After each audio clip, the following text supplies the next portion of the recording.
لوگوں کے ساتھ ملاقات کے وقت آپ کا چہرہ کھلا ہونا چاہیے، چہرے پہ خشونت، چہرے پہ رعونت، چہرے پہ سرکشی کے آثار، تکبر اور غرور کے آثار یہ کسی بھی انسان کو زیبا نہیں دیتے۔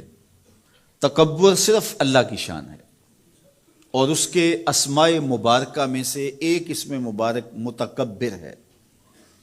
الکبریاء ردائی، کہا کبریائی میری چادر ہے، اور جو مجھ سے میری چادر چھیننا چاہے گا میں اس کو جہنم کی آگ میں ڈالوں گا۔ اس کائنات میں ہونے والا پہلا جرم تکبر ہے۔ جب ابلیس کو آدم علیہ السلام کے سامنے سجدہ کرنے کا حکم دیا گیا تو اس نے کہا کہ میں تو سجدہ نہیں کروں گا۔ ابا واستکبر وکان من الکافرین، اس نے انکار کیا بوجہ تکبر، اور تکبر رائی کے دانے کے برابر بھی اللہ کو پسند نہیں ہے۔ اور قیامت کے دن جب لوگ صور اسرافیل سے آغوش موت میں ہوں گے تو اللہ تعالیٰ جل شانہ لوگوں سے خطاب کرے گا، تو اس میں ایک جملہ یہ ہوگا، این المتکبرون، تکبر کرنے والے کہاں ہیں؟ تو لوگ آغوش موت میں ہوں گے تو کوئی سر نہیں اٹھائے گا۔ اللہ فرمائے گا این الملوک، بادشاہ کہاں ہیں؟ کیونکہ زیادہ تکبر بادشاہوں میں، حکمرانوں میں ہوتا ہے۔ تو اللہ تعالیٰ فرمائے گا ان المتکبر، میں متکبر ہوں، یہ میری شان، ان المالک، میں بادشاہ ہوں۔ تو بادشاہی اسی کو زیبا ہے، تکبر اسی کو زیبا ہے۔ تو نصیحت کرتے ہوئے فرمایا وَلَا تُصَعِّرْ خَدَّكَ لِلنَّاسِ، لوگوں کے سامنے اپنی گردن کو، اپنے چہرے کو، اپنے رخسار کو ٹیڑھا نہ کرنا۔ ابن منظور افریقی نے لسان العرب میں لکھا ہے کہ یہ سعر سے نکلا ہے، اور یہ اونٹ کی ایک بیماری ہے۔ جس طرح بندوں کو لقوہ ہو جاتا ہے، اس کا منہ ٹیڑھا ہو جاتا ہے، تو اونٹ کو ایک بیماری لگتی ہے، تو جب وہ بیماری اس کو لگ جائے تو اس کی گردن ٹیڑھی ہو جاتی۔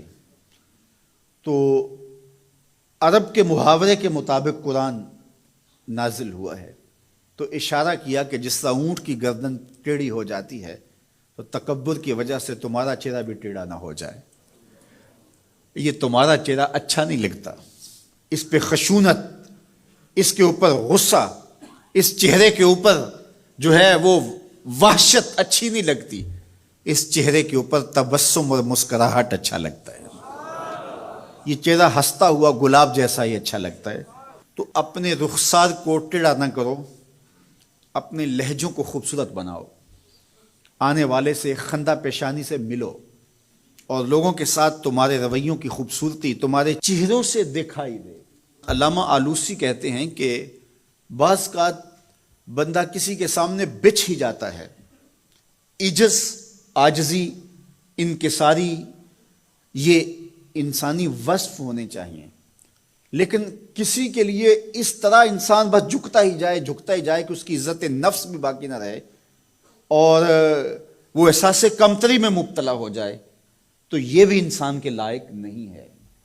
تو رخسار کو ٹیڑھا کرنے کا جو ہے وہ مفہوم یہ ہے کہ آپ عجز اختیار کریں، لیکن اس عجز کا یہ مفہوم نہ ہو کہ آپ کی عزت نفس مجروح ہو جائے۔ حکام کے سامنے، شہنشاہوں کے سامنے، بادشاہوں کے سامنے کچھ لوگوں کے رویے اس قدر ہوتے ہیں کہ ان کی غلامانہ ذہنیت ان کے عمل سے، ان کے رویوں سے اور ان کے انداز ملاقات سے ٹپکتی ہے۔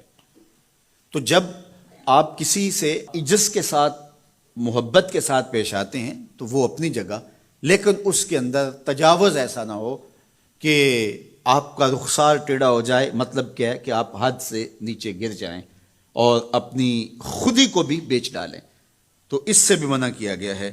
تو ان دونوں کے درمیان بیلنس رکھیں، تکبر میں بھی مبتلا نہ ہونے پائیں اور احساس کمتری میں، اور ایسا عجز جو آپ کی خودداری کو بہا کے لے جائے اس میں بھی مبتلا نہ ہونے پائیں۔ وقار کے ساتھ، ادب کے ساتھ، محبت کے ساتھ لوگوں کے ساتھ پیش آئیں۔